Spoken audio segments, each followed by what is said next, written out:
my name is Audrey Higgins, and today I am going to be responding to discussion 9. What were some of the approaches taken by the U.S. and Western Europe in dealing with Cold War conflicts? So to start off, the Cold War was between the Soviet Union and the U.S.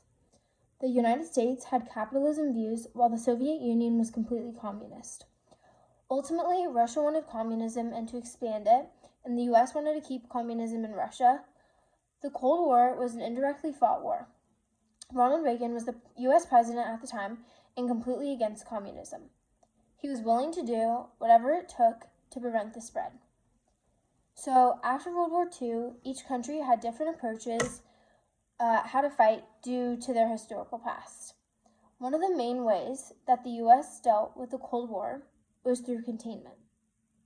This meant trying to contain the spread of communism. Harriet Truman explained containment and her views on the matter in her speech in 1947.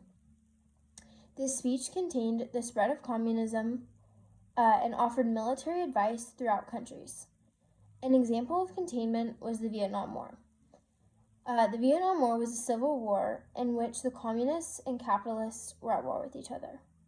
It was controversial whether the Americans should fight or fund the capitalist side, and they ended up doing so, and Russia indirectly funded the communist side. The U.S. financially supported non-communist governments, which was another form of containment. Most governments that weren't associated with communist values or feelings likely received money from the U.S. to support capitalism. Another way that the U.S. and Western Europe dealt with Cold War conflicts is alliances.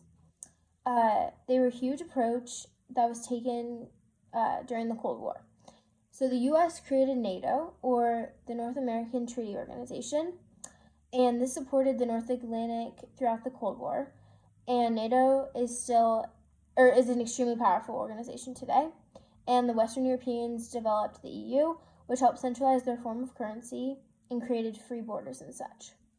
So these are some of the ways that the U.S. and Western Europe dealt with Cold War conflicts.